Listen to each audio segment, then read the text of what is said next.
I will never forget the most terrifying night of my life. My innocent son was sick, and in the chaos of caring for him, I got delayed in making dinner. That small delay was enough to send my husband into a fit of rage. His voice thundered through the house as he yelled, "Why is dinner late?" Before I could explain, he did something unthinkable. He shoved me down the stairs, right in front of our child. Pain exploded through my body as I crashed onto the floor, my vision fading into darkness. When I finally opened my eyes, I was in a hospital bed, struggling to make sense of what had happened. But just when I thought the worst was over, he came back.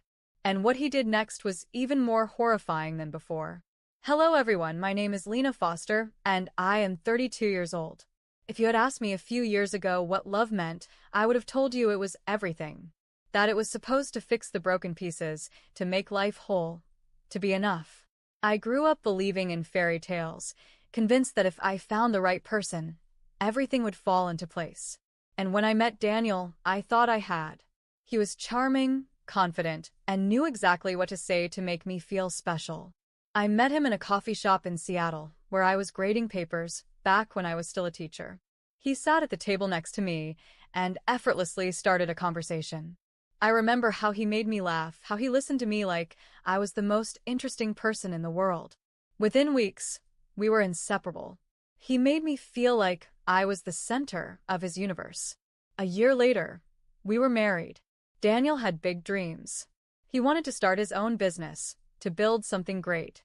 He convinced me to leave my teaching job so I could focus on our home while he worked toward success. It made sense, he had said. It's temporary. Once things settle, we'll have everything we ever wanted. I trusted him. I believed in him. I was wrong. In the beginning, everything felt like a dream. I loved making our house a home, planning meals, and imagining the beautiful life we were going to create. I told myself that supporting Daniel's ambitions was part of being a good wife, that we were a team, working toward a better future together. And for a while, it even felt right. But then, things started to change slowly, almost unnoticeably at first. Little comments that made me second-guess myself. You didn't clean properly today.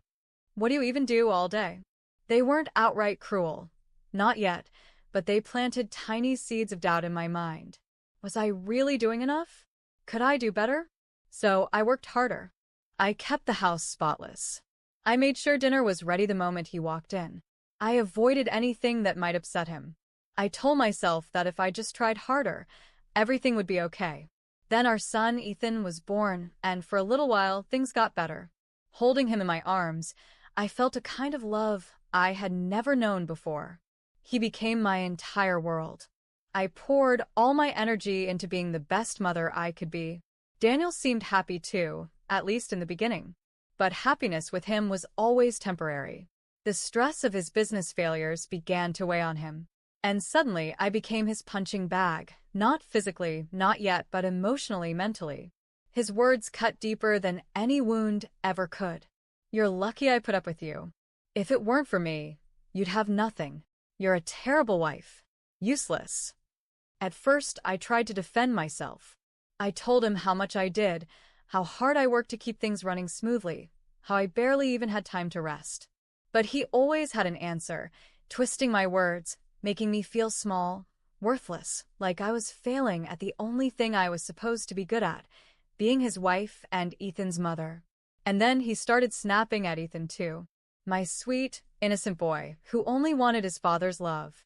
Daniel would scold him over the smallest things, leaving his toys out, talking too loudly, asking too many questions.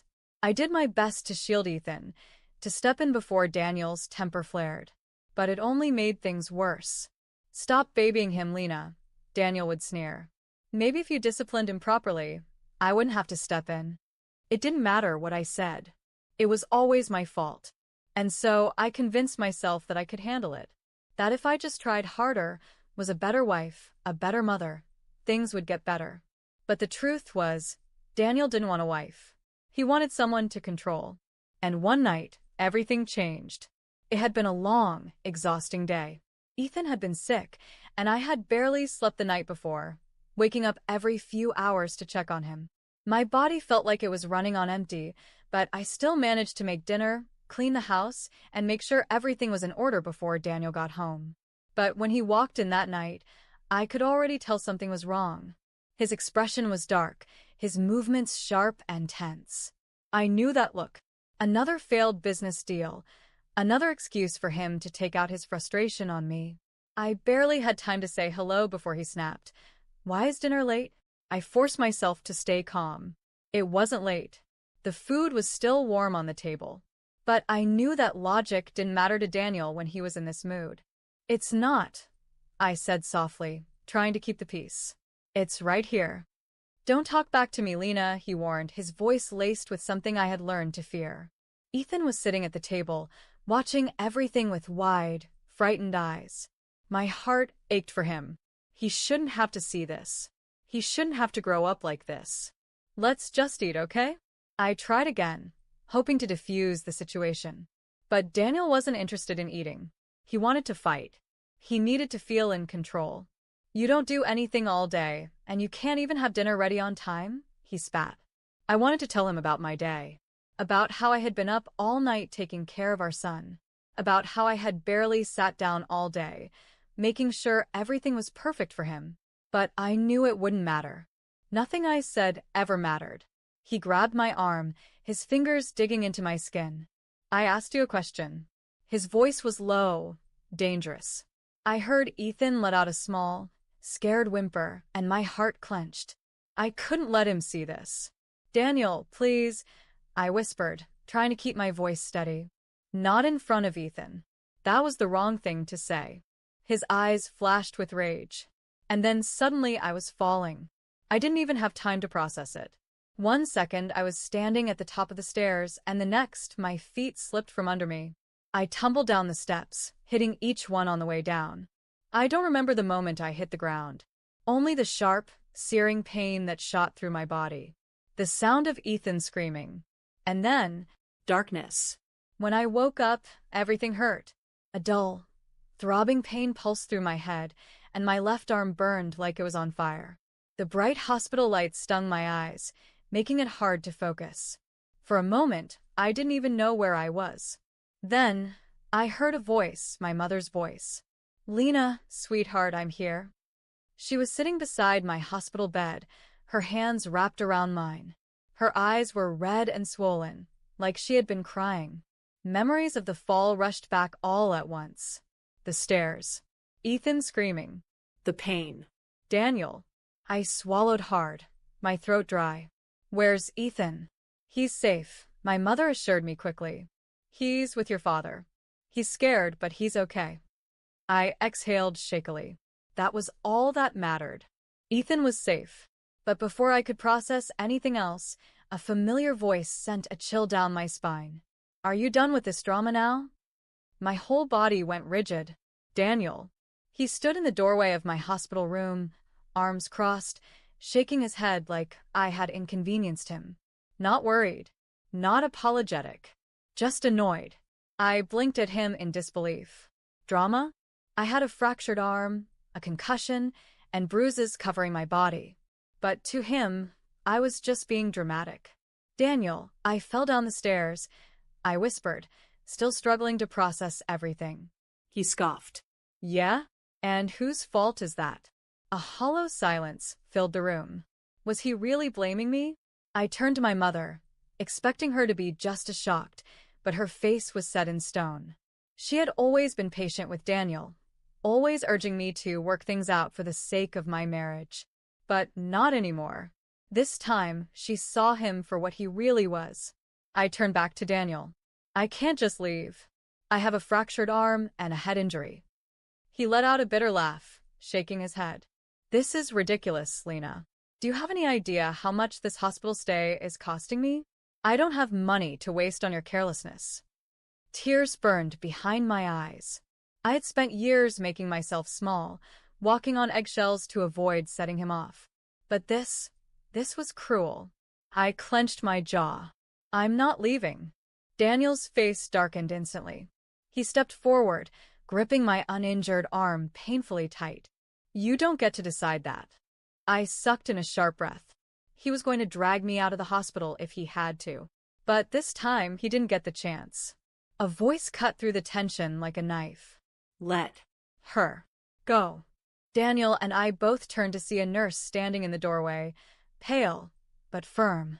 And beside her stood 2 security guards and a police officer. For the first time, Daniel looked nervous. Daniel's grip loosened for just a second, but he didn't let go completely. Instead, he turned to the police officer, forcing a fake, charming smile, the same one he used when he wanted to manipulate people. "Officer, this is just a misunderstanding. She's my wife." The officer didn't budge. His expression was unreadable, but his tone was firm. "I don't care who you are. You need to step away from her. Now." For a moment, Daniel didn't move. His jaw clenched, and I could see the wheels turning in his head. He was debating whether to obey or push back, whether he could still control the situation. But this time, he wasn't the one in control. The nurse stepped forward, voice trembling but steady. "I saw what you did. You grabbed her, and she's already injured. We won't let you hurt her again." My heart pounded. They saw him. They knew. Daniel let go of my arm slowly, but I could see the rage burning behind his eyes. He knew he had lost this round, but he wasn't going to go down quietly. "This is insane," he muttered. "She's my wife. I have every right to take her home." The officer didn't even blink. "No, you don't. Not when there's clear evidence of assault." Before Daniel could react, the officer nodded to the security guards. In an instant, they grabbed Daniel's arms and forced him against the wall. "What the hell do you think you're doing?" he barked, struggling against their grip. "Daniel Foster, you're under arrest for domestic assault and harassment." The officer's voice was calm, but there was no room for argument. This was really happening. Daniel tried to fight back, twisting his body, but the security guards held him firm. For the first time, he wasn't the one with power. "You can't do this." "She's my wife," he roared, his voice filled with fury. But no one listened. As they restrained him and placed him in handcuffs, I felt something I hadn't felt in years. Relief. He couldn't hurt me anymore. I watched as they dragged him toward the door, his face red with rage. But just before they took him out, he turned back to me, his eyes narrowing with venom. "You'll regret this, Lena." His voice was low, dangerous. "You have no idea what you've started." I met his gaze, my body still aching, my arms still burning with pain. But I wasn't afraid anymore. I took a deep breath and spoke the words I had never dared to say before. "No, Daniel. You're the one who has no idea what you've started." And then they took him away. The moment Daniel was out of the room, my entire body collapsed into the hospital bed. My breath came in shaky gasps, as if I had been holding it in for years. My mother rushed to my side, her hands trembling as she brushed the hair away from my face. "It's over, sweetheart. He's gone." I wanted to believe that. I wanted to believe that Daniel's arrest meant the end of all of this. But deep down, I knew this was just the beginning. The police officer stayed behind, approaching my bed carefully. "Miss Foster, I know this is a lot, but we need to take your statement." I nodded, my throat dry. I was tired, hurting, emotionally drained, but this was important. I had spent too long staying silent, convincing myself that things weren't as bad as they really were. But now, the whole world had seen Daniel for who he really was. And I needed to make sure he never got the chance to hurt me or Ethan again. With my mother holding my hand, I told the police everything. I told them about the years of manipulation and control, how Daniel had slowly chipped away at my confidence, my freedom, my sense of self. I told them how he had started lashing out at Ethan, how I had tried to shield my son from his father's anger. And finally, I told them about that night, the way Daniel had grabbed me, the way I had fallen down the stairs, the way he had stood over me without an ounce of concern. I could see the officer's expression harden as he listened, writing everything down. "You're doing the right thing, Miss Foster," he said when I finished. "We won't let him get away with this." I wanted to believe him, but part of me still feared Daniel. He had always found a way to manipulate his way out of consequences. Not this time. I spent a few more days in the hospital recovering. My fractured arm was put in a cast, and the doctors kept me for observation because of my concussion. Ethan wasn't allowed to visit me at first, but my mother brought me pictures of him, smiling, safe, away from Daniel. That was the only thing keeping me strong. Daniel, meanwhile, was still in custody. The police had denied his bail after reviewing the evidence, including the security footage from the hospital that captured him grabbing me and the bruises on my body. He was charged with aggravated domestic assault, harassment, and endangering a child. But he wasn't done trying to get to me. 2 days after his arrest, he started calling. At first, he was furious. "How dare you do this to me? You think you can take Ethan away from me?" Then he played the victim. "Lena, come on. You know I didn't mean it. We can fix this. We always do." And finally, when none of that worked, he left the most chilling voicemail of all. "You think this is over? You have no idea what you've started." I sent every message and voicemail to my lawyer, Sophia Carter, a fierce woman who had worked on dozens of domestic violence cases. She assured me that his threats would only help my case. "We're going to make sure he never comes near you or Ethan again," she promised. And for the first time, I started to believe it. The days following Daniel's arrest felt like a blur. My mother took Ethan to stay with her, and my father while I remained in the hospital. Even after I was discharged, I couldn't go back home. That house was a prison, a place filled with memories of fear, pain, and walking on eggshells. Instead, I stayed at my parents' house, where for the first time in years I felt safe. But safety didn't mean the fight was over. Daniel had been denied bail, which meant he was still in custody, but my lawyer, Sophia Carter, warned me that he would try everything to manipulate the system.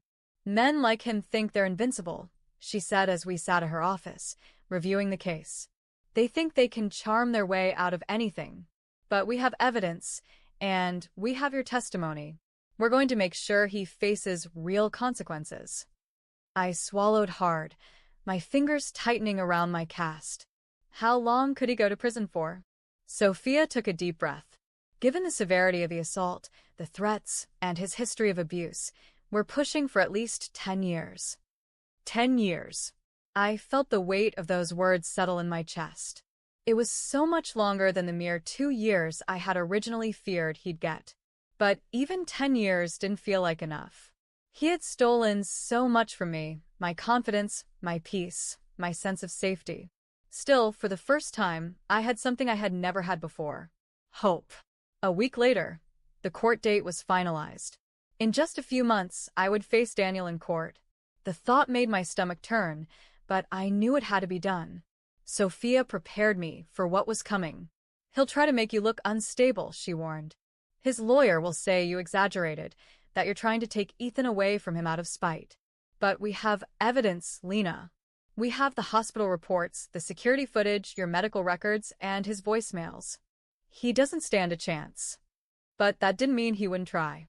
A few days before the trial, Daniel's lawyer reached out with a plea deal. If Lena agrees to drop the charges, Daniel will accept full custody rights for Ethan. I nearly laughed at the absurdity of it. Drop the charges? Let him have my son? I looked at Sophia, rage burning in my chest. "You tell them no. We're going to trial." Because I wasn't just fighting for myself anymore. I was fighting for Ethan, too. The day of the trial arrived, and I had never felt so nervous in my life. My hands trembled as I walked into the courthouse, but I wasn't alone. My mother held my arm tightly, her presence grounding me. Sophia walked beside me, radiating confidence. I wasn't just here as a victim. I was here as a fighter. When I entered the courtroom, my stomach tightened at the sight of Daniel. He was sitting at the defense table in his perfectly pressed suit, looking calm, as if this was just another business deal. He even had the nerve to smirk when he saw me, as if none of this mattered. But I knew better. He was afraid. His smirk wasn't confidence, it was an act. He was trying to make me doubt myself. Trying to make me feel small again. Not this time. The trial began, and the prosecutor laid out every piece of evidence against Daniel. The hospital reports detailing my injuries, a fractured arm, a concussion, deep bruising. The security footage from the hospital capturing the moment he grabbed my arm aggressively. The recorded voicemails where he threatened me, insulted me, and tried to manipulate me. I watched Daniel's expression shift ever so slightly with each piece of evidence. The calm, arrogant mask he had put on was beginning to crack. Then the nurse from the hospital testified. I saw him grab her. She was already injured, and he still hurt her again. Next, the police officer who arrested Daniel took the stand. When we arrived, Mr. Foster was aggressive and resisted cooperation. Based on the evidence and witness accounts, we determined he was a threat to the victim. Every word they spoke was a nail in the coffin of Daniel's defense. But his lawyer still tried to twist the story. My client was merely frustrated, his lawyer argued. He never meant to harm his wife. This entire case is exaggerated. Mrs. Foster simply lost her balance on the stairs, and now she's trying to use this to take away his son. I clenched my fists. Lost my balance? He was still trying to make it seem like I was the problem. And that was when it was my turn to take the stand. I took a deep breath as I walked to the witness stand. My hands were shaking, but I gripped the sides of my chair and steadied myself. This was it. This was my moment to finally tell my story, not just for me, but for Ethan, for every time I had been silenced, for every excuse I had made for Daniel. I looked directly at the judge, keeping my voice strong. My name is Lena Foster, and for years, I lived in fear of my husband, Daniel Foster. I told them everything. I described how it had started with small, cutting remarks, how Daniel slowly chipped away at my confidence, how he had made me feel like nothing I did was ever enough, how he started taking out his anger on Ethan, scolding him for the smallest things, making him afraid of his own father. Then I talked about the night he pushed me down the stairs. I described how he had grabbed my arm in anger, how I had pleaded with him not to do this in front of our son, and how the next thing I knew, I was falling. I woke up in a hospital bed, in pain, bruised, with a fractured arm and a concussion. And when my husband came to see me, do you know what he did? He grabbed my arm, my injured arm, and he punched me. He didn't care about my pain. He only cared about control. I glanced at Daniel then, and for the first time, I saw something other than arrogance in his eyes. I saw fear. He knew he was losing. His lawyer tried to shake me. Mrs. Foster, isn't it possible that you simply lost your footing and fell? Isn't it true that my client never actually pushed you? I met his gaze head-on. No. It wasn't an accident. He pushed me. There was no hesitation in my voice. No doubt. And for the first time in a long time, I felt like I was taking back my power. The courtroom was silent as we waited for the judge to deliver the final decision. I sat next to Sophia, my hands clenched together so tightly that my knuckles turned white. Daniel hadn't looked at me once since I had finished my testimony. Maybe for the first time, he realized he had lost control over me. That no amount of manipulation could save him now. The judge cleared his throat, and the entire room held its breath. Based on the evidence provided and the testimonies heard, the defendant, Daniel Foster, is found guilty of aggravated domestic assault, harassment, and child endangerment. He is hereby sentenced to 15 years in prison. 15 years. The words hit me like a wave, knocking the air from my lungs. The gavel struck, sealing Daniel's fate. I looked over at him just as the officers approached to take him into custody. His face was drained of color, his jaw clenched tight. And then, just as they grabbed his arms, he finally turned to look at me. "You'll regret this, Lena," he hissed, his voice low with fury. I didn't flinch. I didn't cower. I simply stared back at him, my voice steady. No, Daniel. I won't. As they led him away, I let out a breath I hadn't even realized I was holding. It was over. The moment Daniel was led out of the courtroom in handcuffs, I felt something I hadn't felt in years. Relief. Tears welled in my mother's eyes as she pulled me into a tight embrace. "You did it, sweetheart. It's finally over." Sophia patted my shoulder, a small but satisfied smile on her face. "Justice was served today, Lena. He won't be able to hurt you, or Ethan, ever again." 15 years. It wasn't enough to erase the past, but it was enough to give us a future. The first night in my new apartment felt strange. The space was small, unfamiliar, but for the first time in years, I didn't feel like I was trapped. I wasn't looking over my shoulder. I wasn't bracing for the next explosion of anger. I wasn't holding my breath. I was free.